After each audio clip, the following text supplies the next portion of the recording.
Episode 3, the 50, 30 and 20 rule, the only budget that actually works. Welcome back to WealthShot. If you have ever tried to build a budget and abandoned it within 2 weeks, this episode was made specifically for you. Today we are going deep on the simplest budgeting system that actually survives contact with real life, the 50-30-20 rule. 3 numbers. 3 categories. 1 framework that works at almost any income level, in almost any country, for almost any financial situation. Most budgeting systems fail for the same reason every time. They are too complicated. People download an app, create 25 spending categories, spend 3 hours setting everything up with genuine enthusiasm, and then stop tracking entirely within a month because maintaining it started to feel like a second job. The 50-30-20 rule eliminates that failure mode entirely by collapsing everything into exactly 3 buckets. Not 25. 3. This framework was developed and popularized by Senator Elizabeth Warren and her daughter Amelia Warren Tyagi after years of academic research into why so many middle-income American households kept ending up in serious financial trouble despite earning perfectly decent incomes. Their conclusion, published in a book on family finances, was striking and uncomfortable. The problem was almost never income. The problem was the complete absence of any clear structure for managing income once it arrived. Households without a framework tended to either overspend gradually without noticing until a crisis hit, or build budgets so restrictive and joyless that they collapsed within a few months, leaving people more demoralized and more financially behind than when they started. The rule itself is straightforward. After taxes, your entire monthly income gets divided into exactly 3 categories. 50% goes toward needs. 30% goes toward wants. 20% goes toward savings and debt repayment. That is the complete system. There is nothing else. Now let us be precise about what actually belongs in each category, because the definitions matter significantly more than most people assume. Misclassifying expenses is the single most common reason this system produces inaccurate results and misleads people about their actual financial situation. The 50% needs category covers expenses you would still have to pay even if you completely lost all motivation to manage your finances responsibly. Rent or mortgage payments. Electricity, water, and heating. Groceries, meaning food you actually prepare at home, not restaurant meals or convenience food. Minimum required debt payments, because missing them creates serious consequences. Health insurance premiums. Transportation costs directly necessary to get to work. The test for whether something belongs in this category is simple and consistent. If you skip this payment entirely, would it create a genuine material crisis within 30 days? If yes, it belongs in needs. If the honest answer is no, it probably belongs somewhere else. The 30% wants category covers everything that genuinely improves your quality of life but is not required for your basic survival or functioning. Dining at restaurants. Streaming subscriptions. Gym memberships. Travel and vacations. Hobbies and recreational spending. Upgraded versions of things you already own, perfectly functional versions of. This category is not a moral failing or a list of guilty pleasures. It is a deliberately pre-approved budget for enjoying your life, and that deliberate approval is precisely what gives it structural power in the overall system. The 20% savings and debt repayment category is where actual measurable financial progress happens over time. This bucket covers contributions to your emergency fund, retirement account deposits, investment account contributions, and any additional debt payments you make above and beyond the required minimums. Every single dollar that flows into this category is being systematically directed toward your future financial security rather than your present consumption. Let us put concrete numbers against these percentages, because abstract fractions rarely change anyone's behavior. Take a monthly after-tax income of $3,000. 50% for needs is $1,500. That covers rent, utilities, groceries, insurance, and minimum required payments. 30% for wants is $900. That is the full budget for everything discretionary you actually enjoy each month, guilt-free. 20% for savings is $600 per month being systematically redirected toward your financial future. Over 12 months at that rate, that is $7,200 saved, invested, or applied to debt, simply by maintaining the split consistently and without any extreme sacrifice. Scale that same framework to a $5,000 monthly income. Needs become $2,500. Wants become $1,500.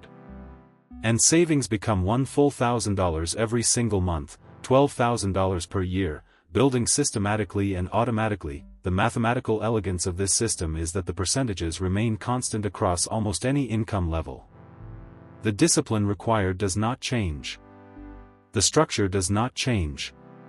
Only the dollar amounts scale upward as income grows, which means you build the habit at any income and carry it forward as earnings increase. The most common obstacle people encounter when they first apply this framework honestly is discovering that their needs category already exceeds 50% of their income before they even account for anything enjoyable. This situation is more common than financial content typically acknowledges, particularly in high-cost cities where housing alone can consume 40 to 50% of take-home pay before any other necessity is covered. If this describes your current situation, there are exactly two realistic paths forward, and most people need some combination of both simultaneously. Path 1 is actively reducing the needs category itself, finding a roommate to split housing costs, relocating to a less expensive area if that is realistic, eliminating a car payment by switching to public transit, or systematically renegotiating fixed recurring costs like insurance premiums. Path 2 is deliberately increasing total income through a raise negotiation, developing a higher value skill, taking on additional work temporarily, or building a secondary income stream. What consistently fails to work is simply acknowledging the imbalance, deciding to think about it later, and allowing the savings percentage to silently default to zero indefinitely while the situation remains unchanged. Here is something that genuinely matters about why the 30% wants category exists and why eliminating it entirely is a strategic mistake that defeats the purpose of this entire approach. Research in behavioral economics, including peer-reviewed studies on habit formation, willpower depletion, and long-term financial behavior, consistently demonstrates that budgets requiring complete deprivation of all enjoyment fail at dramatically higher rates than budgets that deliberately include a structured discretionary allowance. The 30% wants bucket is not a compromise or a moral concession. It is a deliberate structural feature that makes the remaining 70% of the system sustainable across years rather than weeks. This connects directly to a well-documented cognitive phenomenon called decision fatigue. Every time you face a spending decision without a pre-established framework, you consume mental and emotional energy evaluating it from scratch. Research on this effect shows that the quality of financial decisions tends to decline progressively throughout the day as that cognitive budget depletes. A pre-established 30% wants allocation removes that constant deliberation entirely. You already made the decision in advance, during a calm moment with a clear head, and now you are simply operating within agreed parameters rather than relitigating the same internal argument every single time you consider any discretionary purchase. Let us walk through implementation clearly and specifically. Step 1 is calculating your actual monthly after-tax income, not your gross salary before taxes. Using the gross number throws off every percentage calculation that follows and consistently makes your needs look more affordable than they actually are. If your income varies month to month because you are self-employed, freelance, or work variable hours, use a conservative average based on your lower recent months rather than your best ones. Step 2 is tracking your actual current spending for 30 consecutive days without changing any behavior during that period. This step is non-negotiable and is the one most people skip, which is also why most people's budgets are built on comfortable assumptions rather than real data. You cannot accurately identify what needs to change until you know precisely what is actually happening. Step 3 is categorizing that month of real spending data into the 3 buckets and calculating the actual percentage each category currently represents. Be consistently honest in your categorizations. A lunch restaurant that you use regularly is a want, not a grocery necessity, regardless of how you prefer to classify it mentally. Step 4 is identifying the specific numerical gap between your current actual percentages and the 50-30-20 targets. If your wants are consuming 40% of income instead of 30%, and your savings are at 6% instead of 20%, the required adjustment is explicit and measurable rather than vague.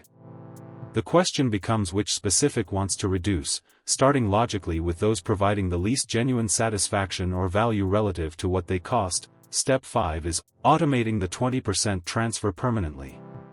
Set up an automatic transfer from your primary account to a completely separate savings or investment account, timed to execute on the same day your paycheck arrives each cycle.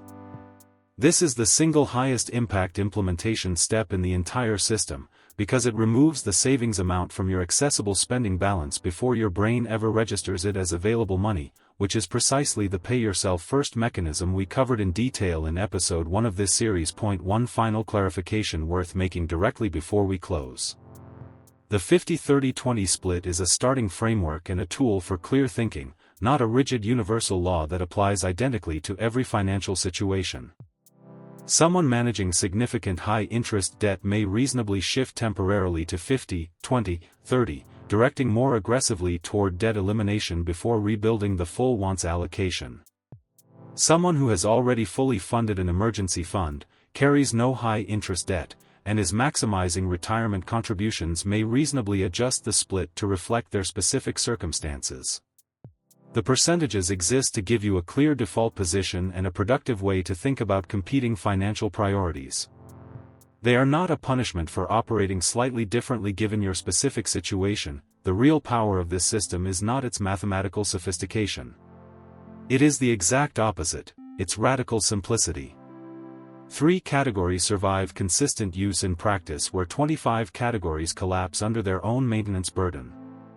A moderately structured budget maintained consistently for 3 years will always produce better financial outcomes than any theoretically perfect system abandoned after 6 weeks. In personal finance, as in almost everything else, consistency over time outperforms optimization in theory. Start this week. Calculate your actual after-tax monthly income. Track every dollar you spend for 30 days without changing anything. Find out which of the 3 categories is the real problem. Then address that specific category with targeted concrete adjustments, not vague general intentions to somehow spend less. If this helped, subscribe to WealthShot for 1 new money lesson every single week. This video is for educational purposes only and is not financial advice. See you in the next one.